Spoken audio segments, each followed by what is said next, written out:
최근에 이제 중학생은 이제 초등학교 이제 졸업을 앞두고 이제 중학생 모두를 좀 만나게 됐는데요. 어떻게 보면 한숨 돌리고 초등학교 생활이 굉장히 어렵게 했는데, 이제는 그렇진 않네요. 그런 여러 가지들을 극복을 해서 곧잘 학교 생활을 하는 것 같아요. 그러면 사람이 조금 어떻게 보면 화장실 갈 때 다르고 올 때 다르고 마음이 달라진다는 얘기가 있듯이, 너무 어렵지 않은 환경을 이제 극복하는 것 같으면 당연히 이제 부모로서는 욕심이 납니다. 그러니까 아이가 좀 더 학업 성취도에서 좀 그 결과를 기대할 수 있지 않을까, 혹은 뭐 좋은 학교를 갈 수 있는 요건들을 마련할 수 있지 않을까, 그런 이제 마음들이 들고, 그런 것을 내가 어떻게 도와줘요, 뭐 좋은 말을 요청하는 이제 이런 것들이 상당히 많이 나타나게 되는데요. 거기에서 이제 또 당연히 이제 성적을 가려면 수학을 잘해야 돼, 뭐 이런 이제 생각도 끌리게 되죠. 그래서 그동안은 이제 아이들을 괴롭히지 말아야지, 아이들을 경쟁의 도가니로 몰아넣은 부모가 돼서는 안 되지, 그런 마음이 이제 있었기 때문에 학원 같은 것도 지나친 순위 경쟁을 하는 학원이라든지 뭐 유명 학원을 좀 기피했던 분들도 마음이 자꾸 흔들리게 돼 있습니다. 그리고 부모들만 그런 게 아니라 아이들도 그래요. 아이들도 뭐 어떤 학원들이 뭐 동네에선 제일 유명하고 거기에서 다니는 아이들이 자기 수학 좀 잘한다고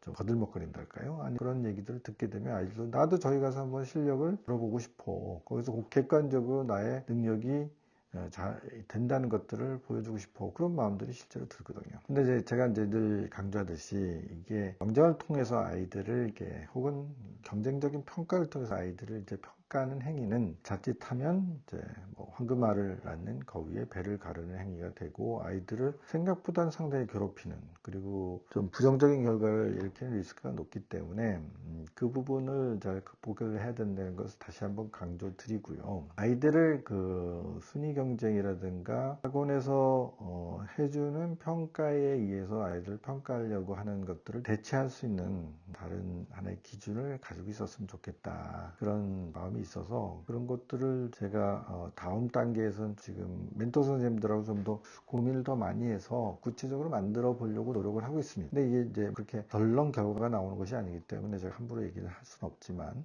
몇 가지 기준점이랄까, 뭐 가이드라인일까, 아니면 제언을 드리도록 하겠습니다. 자, 학교에서 수학을 강조하는 것은 사실은 동양적인 교육 전통은 아니었어요. 근데 이제 서양 학문, 특히 르네상스 이후에 그 새로운 고등교육이 발달해 오면서 소위 뭐 리버럴 아트라고 그러죠. 뭐 교양 과목이라고 해야 되나, 뭐 이런 것들이 발달하면서 거기에 기하학부터 시작돼서 이제 수학 부분이 굉장히 강조되고, 그런 것들이 아주 필수 교양으로서 이렇게 스며들어서, 이런 것들이 점차적으로 유럽 세계에서는 굉장히 중요한 학문적인 전통이 됐고, 그걸 바탕으로 해서 자연과학들이 뭐 경쟁적으로 혁명의 주도 국가 혹은 문명국 이런 데서 그런 이제 자연과학적인 이제 지식이 깊어지고 또 확산이 되면서 많은 이제 기술적 진보를 이제 만들어내주는 그런 역사적 흐름이 되면서 굉장히 중요한, 아니면 과학과 수학이라는 것이 실제로 학교 교육에서 그 다음 단계에 올라가는 좀 중등교육, 뭐 고등교육에서 중요한 요소로 자리를 잡았습니다. 근데 그것을 소위 20세기, 21세기에 들어와서 동아시아 국가들이 뭐 경제적으로 뭐 많이 발전하면서 그런 전통이 오히려 서구에서 바라보는 것보다 훨씬 더 강하게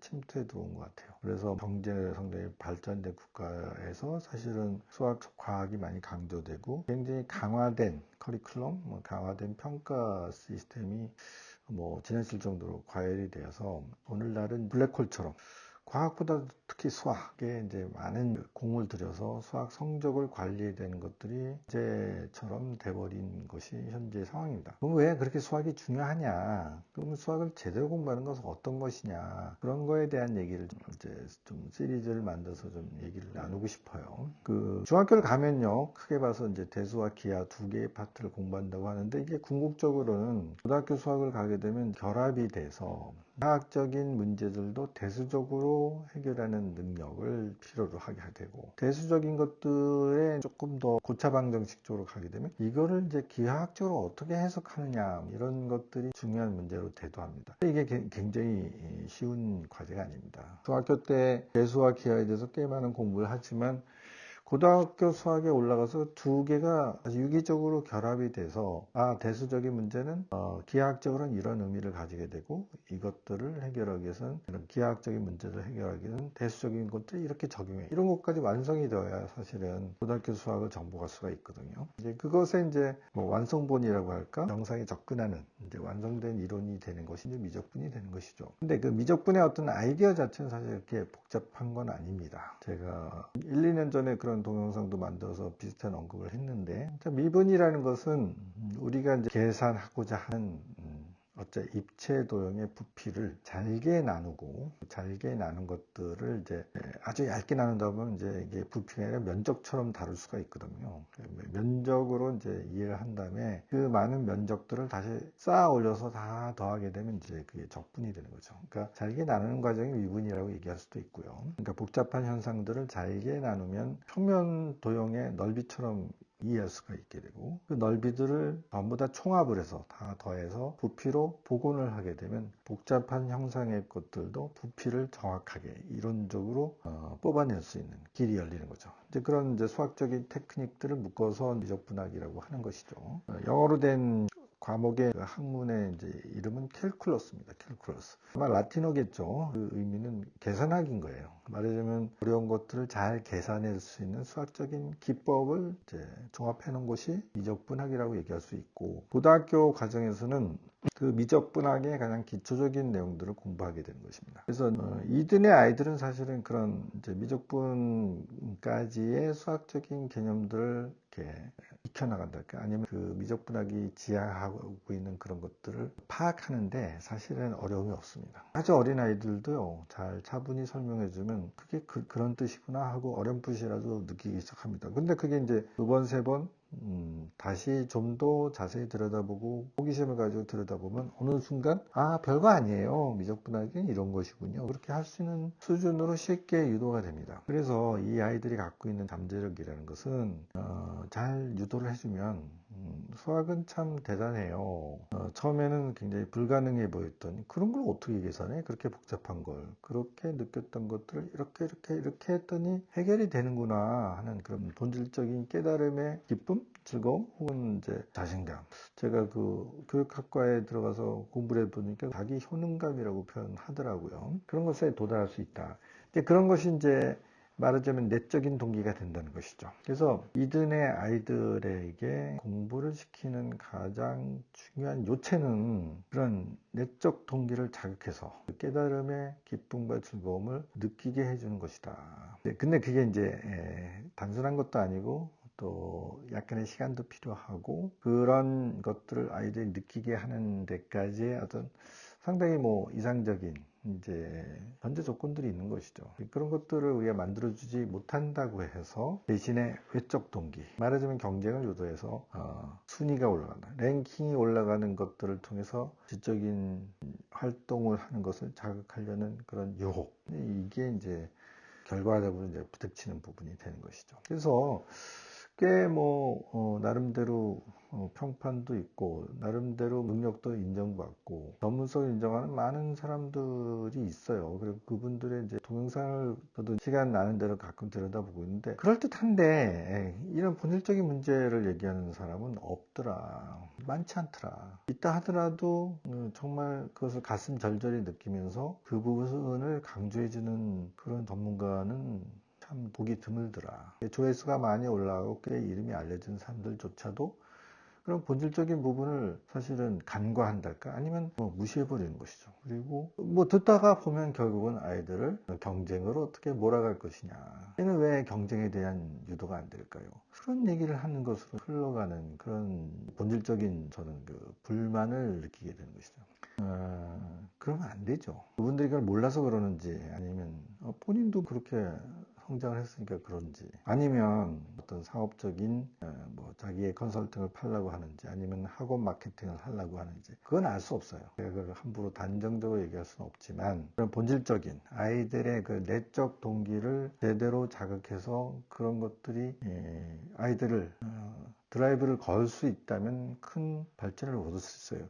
이런 내용을 빼놓고 얘기한다면 이건 사실 부모들을 현혹시키는 얘기가 될 수밖에 없다는 것입니다. 그래서 제가 부모님들도 뭐 미적분이를 다시 한번 공부하세요. 그런 얘기를 제가 하는 건 아니지만 우리 아카데믹한 어떤 커리큘럼 상에서 수학이 왜 이렇게 중요한 위치를 차지하고 있는지에 대해서 사실은 저하고 공감을 해주시면 좋겠어요. 아이들을 줄을 세우고 혹은 얘가 머리가 좋은가 나쁜가 이런 걸 평가하기 위해서 수학이 굉장히 중요한 파트를 차지하는 게 아닙니다. 제가 말씀드린 그런 수학의 본질적인 힘은 실제로 이 세상에 있는 것들, 과학적인 것, 엔지니어링적인 것 이런 것들을 제대로 접근할 수 있고 그것을 해결할 수 있는 능력을 배양시키기 위해서 굉장히 조심스럽게 굉장히 체계적으로 잘 짜여진 구조라는 거죠. 그래서 그런 구조라는 것을 조금은 느껴보고 그래서 그러면 얘를 이렇게 이끌어서 이것이 되면 그 다음 단계는 이것이다. 그리고 그런 것들을 아이가 실제로 그런 능력을 획득해 감으로써 세상을 좀 더 체계적으로 바라볼 수 있는 지적인 해안을 갖춰 나간다. 이런 것들을 같이 느낀다면 그런 세상적인 혹은 상업적인 꼬드김에 쉽게 넘어가지 않고 이것이야. 진짜 아이가 제대로 크고 있구나. 그리고 아이가 배우는 것을 즐거워하는구나. 기뻐하는구나. 이런 것들을 느낄 수 있다면 확신을 가지고 아이를 이제 초등학교 때는 제가 체험학습과 즐거운 시간을 하는 것에 충분히 우선순위를 주고 중학교 이후에는 그런 정말 진정한 수학, 과학, 학문 혹은 공부하는 것에 대한 즐거움을 부모가 같이 느끼면서 도와줄 수 있고 어느 시기가 되면 이제 놓아줘야죠. 아이들이 충분히 방향이 잡혔어. 모티베이션이 되었어. 그리고 얘가 잘 하고 있어. 그리고 얘가 가지고 있는 잠재력이 거기하고 잘 연계가 되어서 차곡차곡 굴러가고 있고 펼쳐지고 있고 확장되고 있고 강화가 되고 있다. 그런 확신을 느끼면서 아이의 성장을 정말 흐뭇한 마음으로 즐겨볼 수 있는 그런 모습이 되어야 됩니다. 그런 얘기를 정말 허심탄회하게 서로 나눌 수 있는 그런 커뮤니티가 되었으면 좋겠고요. 그래서 그런 것들을 같이 얘기를 나눌 수 있는 상담이 되었으면 좋겠어요. 그리고 그런 것들은 그냥 그건 뭐 굉장히 이상적이고 저 먼 나라 천국에서나 있는 일이지 현실 세계에서는 있을 수 없어. 그런 비관적인 그리고 굉장히 삭막한 그런 세계관을 극복할 수 있습니다. 아이들이 성장하고 아이들의 지적인 역량이 커가는 것이 다른 아이들을 빛을 발하게 하고 다른 아이들을 제압할 수 있는 힘을 얻어가는 그런 과정이 아닙니다. 아이들이 진짜 뭐 깨달아가고 능력이 생기고 해안이 얻는 것들은 본인도 기쁨과 즐거움을 느낄 수 있지만 다른 사람을 도와줄 수 있는 여유가 생기고 힘이 생기고 또 다른 사람에게도 자기가 깨달은 바를 혹은 얻은 지적 해안을 나눠줬을 때의 기쁨도 느낄 수 있고 그것을 친구들이 받아들여서 그 친구들도 역시 지어로 주는 것들을 같이 즐겁고 기쁘게 느낄 수 있고 그러면 같이 동료가 되어서 협력을 해서 더 큰 과학적인 혹은 공학적인 과제들을 해결할 수 있는 그런 평생의 동반자, 협력자 혹은 동지 혹은 서로를 자극할 수 있는 훌륭한 정말 평생의 친구 그렇게 발전할 수 있는 거예요. 그렇게 우리가 좀 더 수준이 높은 차원이 높은 어떤 아이의 성장을 바라보는 그런 부모가 다 같이 되어야만 합니다.